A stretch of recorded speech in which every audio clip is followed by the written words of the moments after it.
Hey dear, welcome back to our channel, and today we have something really exciting in store for you. Whether you're a longtime subscriber or a brand new viewer, we're thrilled to have you join us today.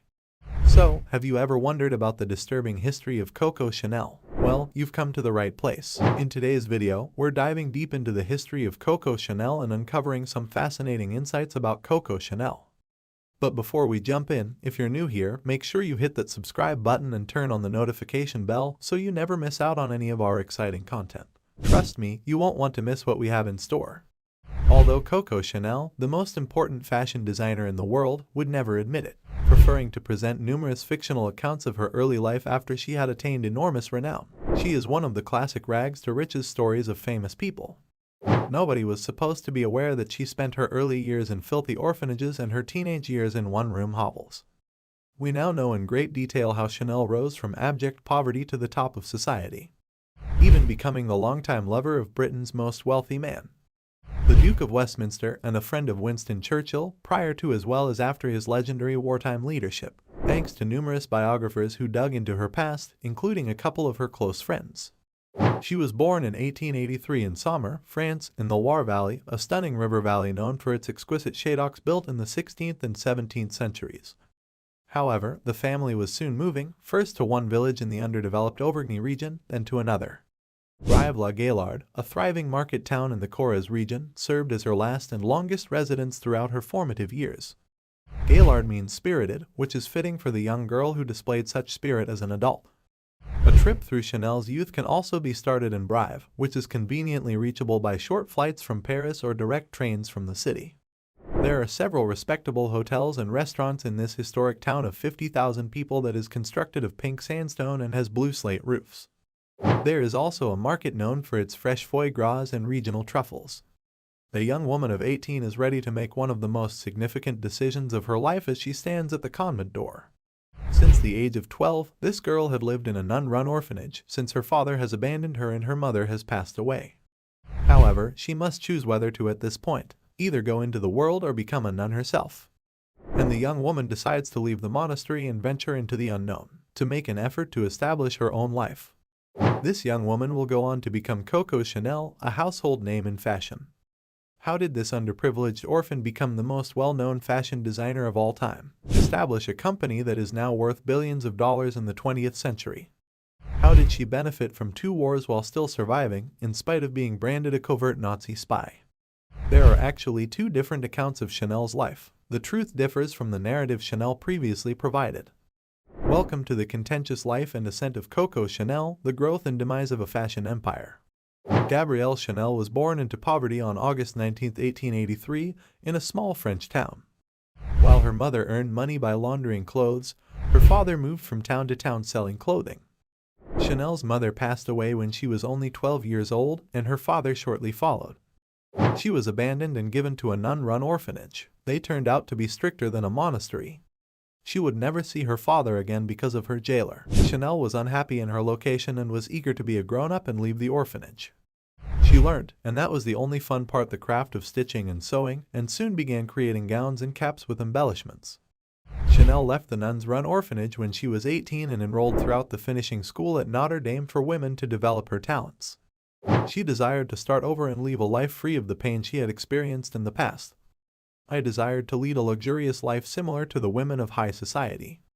For Chanel, it was evident that in order to achieve her goals, she only required an abundance of cash. How was the only remaining query? When Chanel became 20 years old in 1903, she began working as a seamstress. She was a low-key position, but it provided her entry into the massive fashion world. Off-duty troops who needed their services frequently stopped by Chanel's workplace. Uniforms were properly cut, and Chanel quickly won their interest. Aside from Chanel being enchantingly lovely, according to one soldier, and had excellent sewing abilities, she received an invitation from a soldier one day to attend an evening of live music. Chanel at first, she was uncomfortable because she was attending an event for the first time in her life where she would be present in the same space as the elites she had long envied. Though that evening at the event, Chanel observed that even amateur musicians were given the chance to perform on stage. She saw an opportunity to dazzle the crowd because she was a bit of a vocalist herself. She stood up and started singing, which led to her obtaining a night job and starting her club singing career. It's thought by some that the song she frequently sung, which has the lyrics, "Has anyone seen Coco?" Yet once Chanel herself asserted that the name Coco was a contraction of the French term for kept woman. The problem is that Chanel rarely accurately recounts her own life, given that she frequently altered her history. For instance, by telling people she lived with her mother then in an orphanage, ants were raised. But regardless of the origin of the name, Gabrielle Chanel accepted it wholeheartedly and adopted the name Coco Chanel going forward. As a result, Chanel spent the day sewing, putting in long hours to produce a variety of clothing, and then a vocalist who entertained crowds at clubs in the evening. The time was at 1. These depicts Chanel's first encounter with wealthy playboy and polo player Etienne Balsan. She quickly started an affair with him and eventually became his mistress. Others think Chanel saw Balsan as a chance for her to enter high society's elite, since she soon began mixing with the wealthy aristocrats and upper class because of her links to Balsan. Balsan used to lavishly shower Chanel with gifts when she lived in his castle, where she even started. He would give her the nicest gifts, including the best in modern clothing and jewelry. But after a while, Chanel appeared to cease donning the clothing Balsan had purchased for her. Chanel believed she was mad at him, but the truth was she was angry over all the fashion for men created women. But their creations weren't functional or comfortable, they were merely decorative to use. Women were had to wear gowns that were suffocatingly tight around the waist. At that point, Chanel recognized an opening and took a bold action that at first seemed out of the ordinary, anger almost the whole fashion industry. If you are getting any value from this video, then please be sure to like the video and subscribe to this channel for more great contents like the one you are watching right now. Let's continue. Chanel showed up for an event with Balsan dressed in a man's suit that had been customized for her friend and one of Balsan's ties. Additionally, she was donning a boater hat that she had created. She didn't wear a dress with a corset like the other women. Instead, she was fully attired in men's apparel from head to toe. Everyone was commenting on the peculiar appearance. Chanel received just the right amount of attention. Following this, Chanel started creating her own designs to demonstrate that women didn't always need to wear short skirts or tight dresses. Comfortable luxury is possible. And so Chanel continued to draw attention to herself with her attire, such as the time she rode in a gondola in Venice while wearing slacks. Balsan, who was impressed by Chanel's original designs, granted her a tiny room in his shadow to work on her hat making and clothing designs. However, Balsan only saw it as a hobby for her, whereas Chanel had much grander plans. She was adamant about making it a business, but there was one issue. To accomplish that, Chanel needed to make an investment. She also knew many wealthy nobles who would shower her with pricey presents, but no one appeared ready to take the risk of investing in a business for her.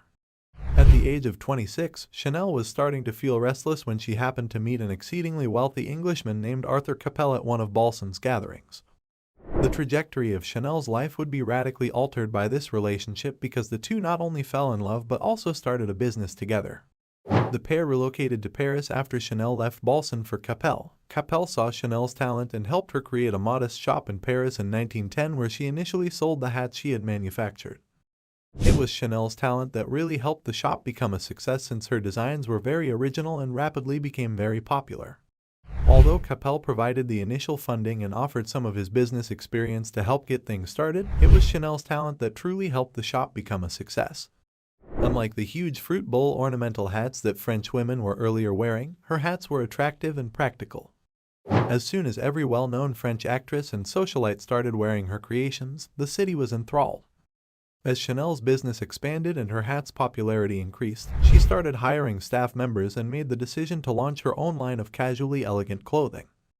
Chanel had a distinct vision. She was determined to get wealthy as soon as possible. She soon decided that her best course of action was to go after France's famous and wealthy, and she discovered that Deauville was where these affluent people hung out and spent their holidays. So, Chanel and Capel traveled there for a beach vacation on their own, and it was just a lovely romantic break for Capel. However, Chanel used this trip to choose the ideal site for her very first boutique. She visited a place she adored while there, and in 1913, House of Chanel formally opened its doors in this affluent neighborhood. Jersey fabric, which up until that point had only been used for men's underwear, was used for Chanel's debut collection. But because of their elegance and usefulness, these jersey clothes immediately became popular among women. For the first time, fashionable and comfortable garments were being worn by French ladies. According to Chanel, I want to give women the opportunity to laugh and eat without having to necessarily pass out. Finally, Chanel could enjoy the success she had achieved, but sadly, this period of time was short-lived. 1914 saw the start of a world war that no one could have predicted as tensions were mounting in Europe and the globe was going through a crisis. People were battling to obtain basic necessities like food and shelter throughout the war, so nobody was even considering purchasing high-end clothing. Chanel's company failed as predicted. European men enlisted in the armed forces, leaving their wives in charge of the daily grind. Women had now begun working in factories, so frilly and feathered costumes were out of the question. Many people would have been discouraged by these circumstances and would have given up, but Chanel saw the needs of the moment and came up with a concept. She updated her designs to make them more useful for the tasks that women were now holding, and she introduced a line of daily clothing for women using her renowned jersey fabric. As a result of the enormous popularity of her jersey dresses among working women by the 1920s, Chanel's renown increased even further. As Chanel later noted, the world was dying while another was being born. She had transformed the challenges of war into opportunities. I seized an opportunity when it presented itself. Chanel's personal life, however, was obviously not going as well as her professional life was. Although Chanel was dominating the business world, her friendship with Capel was deteriorating. Though she was much in love with Capel, he one day revealed that he would wed the daughter of an English nobility. It was 1918, the year that World War I came to a close, but Chanel felt deceived and heartbroken. The fact was that Capel adored Chanel as well, but because of his upbringing, he was expected to marry a person with a title, but Chanel had no rank and was still regarded with contempt by many members of the upper class. Ironically, the same aristocracy who rejected Chanel due to her upbringing and social standing would eventually form lines to wear her clothes. However, Chanel continued their business and love relationship despite the fact that Capel wed a different woman. Even though Capel was no longer in her life, she found comfort in the idea that they continued to meet in secret even though she was now his mistress. However, on December 22, 1919, everything changed. When Chanel learned that Capel had died in a vehicle accident, her entire world was flipped upside down. It's reported he was on his trip to visit Chanel when he died. With Capel's death, Chanel lost the only man in her life she considers family. The last time anyone saw Coco Chanel cry was when the love of her life passed away. Chanel was now depressed and irritated. This sparked an intense desire in her to exact revenge on the elites, whom she held responsible for Capel's passing and causing them to become estranged. When it was first introduced in 1921, ladies were primarily using oils with a single scent, such vanilla. The best-selling perfume in the world at the time was Chanel No. 5, which is still widely used today. When asked what she wore to bed, Marilyn Monroe said, "Just a few drops of Chanel No. 5 because it was such an iconic scent." There was one major issue, though. After Capel, her lover and business partner, died, Chanel needed a new business partner because, at the time, women were not allowed to have their own bank accounts. Additionally, because Capel had always handled business deals and contracts, Chanel was at a loss as to what to do. Therefore, in 1924, she found a new investor and business partner in Pierre Wertheimer, a very wealthy man with experience in high-end fashion brands. Although it was an unfair agreement, she had already signed it and would be battling it for the rest of her days. At about the same time, the intertwined CS that have become synonymous with Chanel's name were also debuted. In addition to ruling the fashion world, Chanel was also in a relationship with the Duke of Westminster. As a result, Chanel was invited to many royal events and even made friends with Winston Churchill. It does seem that during her life Chanel consistently managed to seduce some highly prominent men in order to bring her into the social circles she wanted and grow her business aspirations. By the 1930s, Chanel had also created a jewelry line and famed handbags, and movie stars were wearing Chanel things. The emergence of Nazi Germany, however, during the 1930s meant that by the time Chanel and the Duke split, Europe was once more on the verge of war. Invading Paris in 1940, the German army occupied the entire city. Many people lost their jobs when Chanel shuttered her outlets. Contrary to what Chanel's biography claims, she did not flee to Lake Geneva during the war. She stayed in Paris and moved into the Hotel Ritz, which turned out to be the Nazis' headquarters during World War II, thus Chanel was residing there at the time. She really ended up dating a top German officer named Hans Gunther von Dinklage, which meant she was physically sleeping with the enemy. Because of this, Chanel was unaffected by the Nazis' destruction of many French homes and businesses. In fact, her perfume shop stayed open. Nevertheless, some contend that Chanel was never truly devoted to the Germans and that she only made friends with them in order to protect herself and her company. Others, however, think Chanel supported the Nazis because there is some evidence that she was anti-Semitic herself.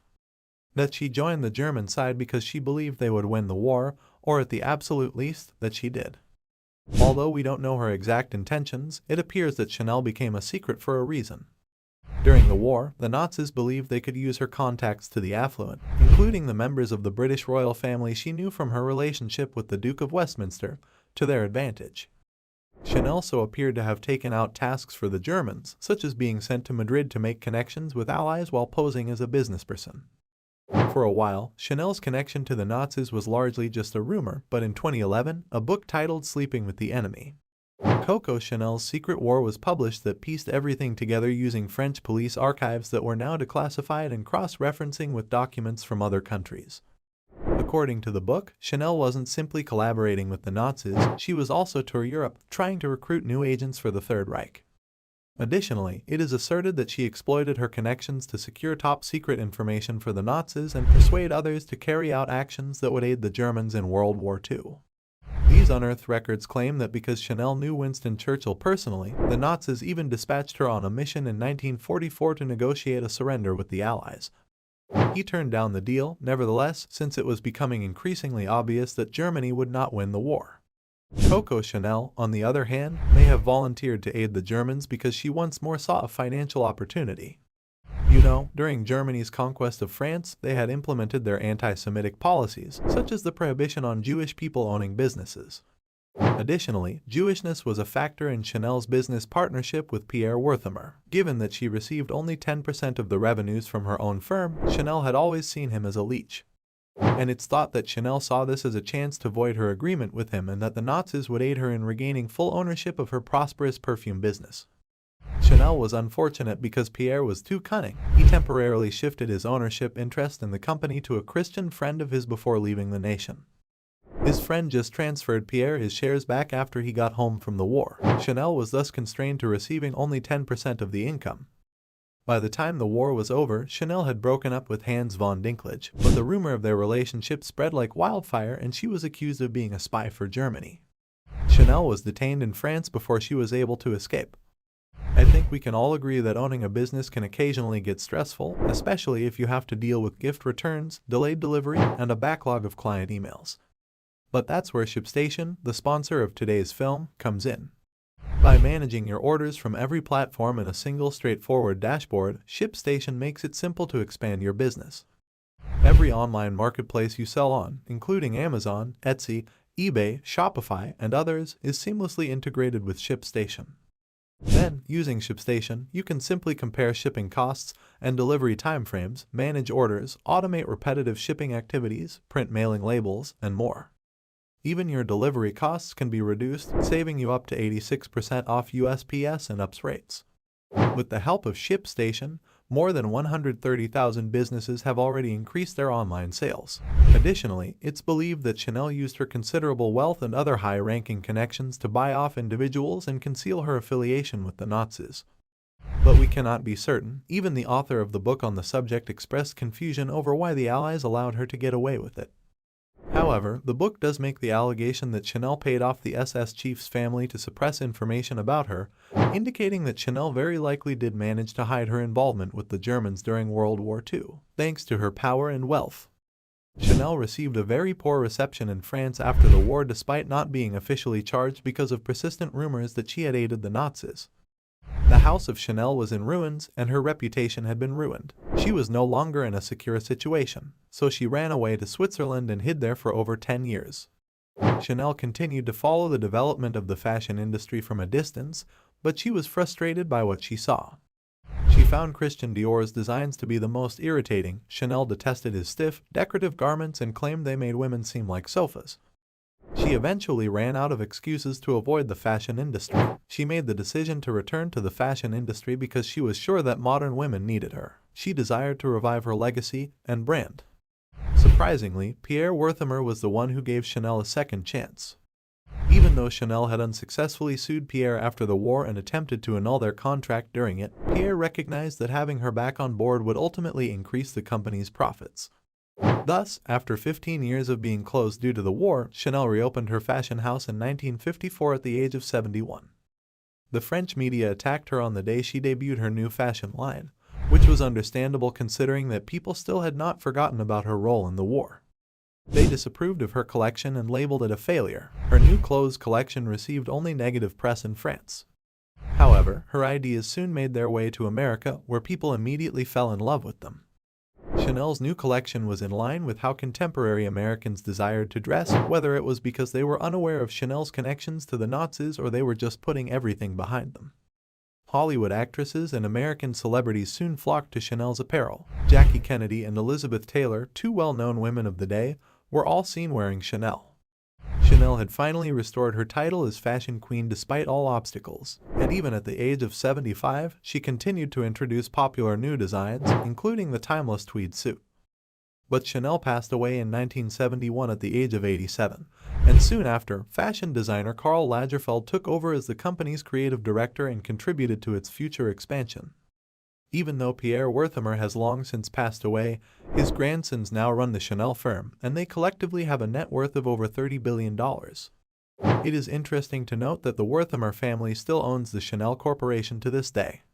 Of course, the House of Chanel has remained a very well-known brand that continues to influence well-known fashion designers all over the world.